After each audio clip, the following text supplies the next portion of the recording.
नमस्कार दोस्तों। America Iran युद्ध का असर भारत पर इस कदर पड़ा है कि भारत में रसोई गैस लेने की लंबी लंबी लाइनें लगानी पड़ रही है, मगर भारतीय जनता पार्टी इसे अफवाह बता रही है। मगर अयोध्या के राम मंदिर से तस्वीर सामने आई है कि राम रसोई गैस पर्याप्त न रहने की वजह से बंद करनी पड़ी है। वहीं योगी आदित्यनाथ के गढ़ गोरखपुर में हाहाकार मच गया है। गैसों की भारी कमी की वजह से लंबी लाइनों में घंटों खड़ा रहना पड़ रहा है। लात घूसे भी चल रहे हैं, आप वीडियो को देख सकते हैं। मगर योगी आदित्यनाथ सोशल मीडिया पर लिखने वालों को धमका रहे हैं। योगी आदित्यनाथ का कहना है कि अगर कोई अफवाह फैलाता हुआ सोशल मीडिया पर पाया गया तो उसके ऊपर एफआईआर दर्ज की जाएगी। गजब तानाशाही चल रही है। लोगों की रोजमर्रा की जिंदगी की सामान आप उपलब्ध नहीं करा पा रहे हैं, इस काम में आप फेल साबित हो रहे हैं, और जब जनता आपसे सवाल कर रही है तो उसे आप एफआईआर का डर दिखा रहे हैं। क्यों आप ऑफिशियल अभी तक नोटिस नहीं जारी कर पाए हैं कि हमारे पास उत्तर प्रदेश में बड़े पैमाने पर स्टॉक उपलब्ध है? क्यों अभी तक आप आके सामने बात नहीं कर पाए हैं? आखिर मीडिया से क्यों बातों को प्लांट करवाया जा रहा है कि किसी प्रकार की कोई कमी नहीं है, अफवाह न फैलाया जाए? जिम्मेदारी लेने से आखिर आप क्यों भाग रहे हैं? वहीं पर ईरान लगातार मिसाइलों से इजराइल को तबाह कर रहा है। ईरान युद्ध को रोकने से साफ मना कर दिया है। अमेरिकी राष्ट्रपति डोनाल्ड ट्रंप ने युद्ध को आगे बढ़ाने से कांप रहे हैं। खर्चा इतना बढ़ गया है, एक ड्रोन को गिराने के लिए करोड़ों की मिसाइलों को अमेरिका को दागनी पड़ रही है। इसलिए अमेरिका काफी घाटा में इस समय युद्ध में नजर आ रहा है। अगर यह युद्ध अगले 10 दिन तक बंद नहीं हुआ तो भारत में महंगाई, तेल सिलेंडर की तबाही बड़े पैमाने पर देखी जाएगी, क्योंकि ईरान उस रास्ते को बंद कर दिया है जहां से भारत का तेल आयात होता है और गैस की बड़े पैमाने पर सप्लाई भारत को होती है। भारत ईरान के साथ इस युद्ध में खड़ा नजर नहीं आया है, जिसका खामियाजा पूरा देश प्रधानमंत्री की इस नाकामी की वजह से भुगत रहा है। लाइनों में घंटों घंटों तक लोग खड़े हो रहे हैं, लोगों की तबीयत खराब हो रही है, कई लोग बेहोश भी पड़े नजर आए हैं। अगर आपके यहाँ भी गैस की समस्या बड़े पैमाने पर दिख रही है, कमेंट बॉक्स में टाइप करके अपने एरिया का नाम आप जरूर दर्ज करें।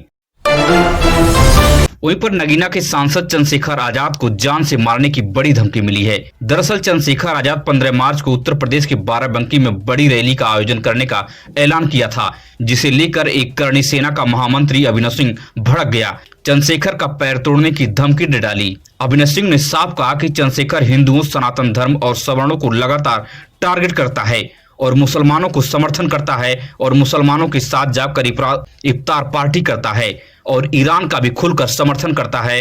इसलिए चंद्रशेखर को लेकर करणी सेना में गुस्सा व्याप्त देखा जा रहा है। सभी करणी सैनिक तैयार रहे, इस चंद्रशेखर रावण को मुंहतोड़ जवाब देना है। ये जैसे ही बाराबंकी में कार्यक्रम लगे आएगा अपने पैरों पर, लेकिन जाएगा अपने पैरों पर नहीं। इस चीज का वादा करता हूं मैं आप सबसे। आप सभी आगामी 15 तारीख को जल्द ही बताऊंगा आपको समय कितने बजे इकट्ठा होना, जहां भी इकट्ठा होना सभी भाई उपस्थित हो। इस चंद्रशेखर रावण को मुंहतोड़ जवाब दिया जाएगा। ये एक हमारे साथ कुठाराघात करने वाला इंसान, जो दलितों को बरगला करके उनसे जो है उनकी हम सिंपैथी लूटने का, उनके नाम पे वोट लेकर मुसलमानों की सरपरस्ती करने का इसके ऊपर आरोप है। अभी आपको याद होगा कि हाल ही की घटना दिल्ली के उत्तम नगर में, जहां दलित समाज के व्यक्ति तरुण की हत्या मुसलमानों ने कर दी, मगर चंद्रशेखर मुस्लिम अपराधी होने की वजह से वहां न्याय दिलाने नहीं गया, न ही सड़कों पर उतरा।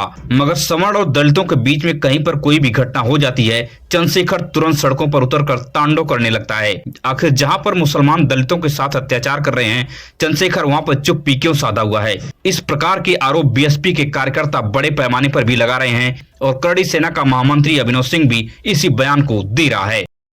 जान चली जाए, कुछ भी पीड़ा आ जाए, अगर मेरे बच्चों का जीवन भी दांव पे लग जाएगा तो भी चंद्रशेखर आजाद पीछे हटने वाला नहीं है। मेरी बात को आप याद रखना।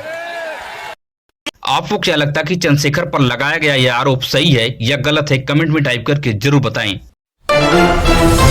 वहीं पर बड़ी खबर दिल्ली से सामने आ रही है। दिल्ली के पूर्व मुख्यमंत्री अरविंद केजरीवाल ने प्रधानमंत्री मोदी पर सीधा हमला बोला है। अरविंद केजरीवाल ने साफ कहा है कि प्रधानमंत्री मोदी अमेरिका का गुलाम बन गए हैं। अमेरिका प्रधानमंत्री मोदी को ब्लैकमेल कर रहा है और मनमानी तरीके से भारत से डील करा रहा है और भारत की अर्थव्यवस्था को तबाह कर रहा है। लगता है मेरे को ये शब्द इस्तेमाल करते हुए बेहद शर्म महसूस हो रही है। प्रधानमंत्री मोदी जी ट्रंप के गुलाम बने हुए हैं। 140 करोड़ लोगों के इस महान देश को प्रधानमंत्री मोदी जी ने अमेरिका की कॉलोनी बना दिया। अमेरिका, हम देखते हैं जब अंग्रेज आए थे अंग्रेजों ने भारत पे क्यों कब्जा कर लिया? अंग्रेजों ने भारत पे कब्जा किया था क्योंकि उस वक्त हमारे देश के अंदर शासन करने वाले जितने राजा थे वो कमजोर थे, उनको ब्लैकमेल किया जा सकता था, उनको खरीदा जा सकता था, उन पे अटैक करके अंग्रेजों ने कब्जा कर लिया। आज अमेरिका ने हमारे देश पे कब्जा कर लिया है क्योंकि एक तरह से हमारे देश का प्रधानमंत्री कमजोर है, उसको ब्लैकमेल किया जा रहा है। प्रधानमंत्री को किस वजह से ब्लैकमेल किया जा रहा है? एक एक देशवासी का खून खौल रहा है इस टाइम। जिस तरह से आजादी के इतिहास में ऐसा कभी नहीं हुआ है कि अमेरिका के सामने भारत कभी झुका है, मगर प्रधानमंत्री मोदी अपने निजी स्वार्थ के लिए देश की गरिमा को दांव पर लगा दिया है। भारत आज अपना फैसला नहीं कर पा रहा है, कहां से हमें व्यापार करना है, कहां से तेल खरीदना है, यह सब निर्णय अमेरिका ले रहा है और अमेरिका ऐलान करके इस बात को बता रहा है अब भारत इतने दिन के लिए तेल इस देश से खरीद सकता है और यहां से व्यापार कर सकता है। क्या यह स्वतंत्र देश के लिए सही है? आखिर प्रधानमंत्री मोदी क्यों कंप्रोमाइज हो गए हैं? आखिर वह क्यों अपनी चुप्पी साधे हुए हैं? आखिर क्या मजबूरी है भारतीय जनता पार्टी की कि अमेरिका के ऊपर कोई खुलकर बोल नहीं पा रहा है? वहीं पर बड़ी खबर अब दिल्ली से आ रही है। कांग्रेस नेता कन्हैया कुमार ने प्रधानमंत्री मोदी की बखिया उधड़ दी है। कन्हैया कुमार ने कहा कि नाम नरेंद्र, काम सरेंडर है इनका। जब देश में कोई भी विपत्ति आती है तब यह कहीं पर रैली करते हुए नजर आते हैं। जब पहलगाम में आतंकवादी हमला हुआ तब भी प्रधानमंत्री मोदी इस हमले पर बात करने के बजाय बिहार में रैली करने चले गए। आज पूरा देश गैस सिलेंडर की किल्लत से गुजर रहा है, मगर नरेंद्र मोदी यहाँ भी सरेंडर कर चुके हैं। पूरे देश से जगह जगह से खबरें आ रही हैं, मगर भारतीय जनता पार्टी का कोई नेता ऑफिशियल हिम्मत नहीं जुटा पा रहा है कि देश की जनता से संवाद करे कि आप लोग घबराइए न, हमारे पास बड़े पैमाने पर गैस का स्टॉक पर्याप्त मात्रा में पड़ा हुआ है। कोई भी भारतीय जनता पार्टी का व्यक्ति ऑफिशियल घोषणा नहीं कर रहा है।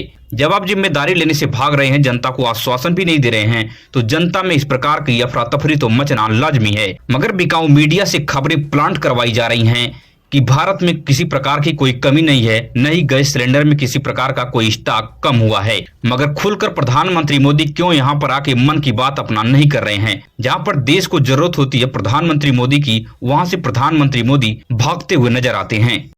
बंद मकानों से,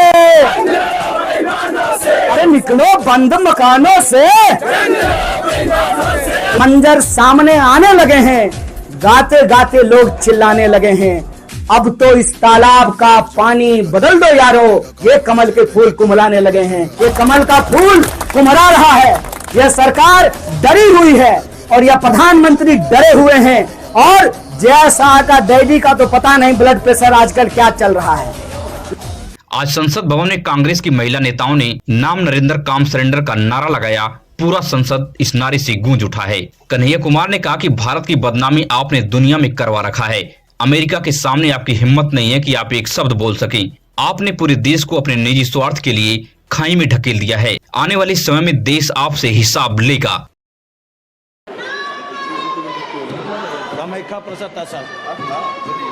आप शुरू करो।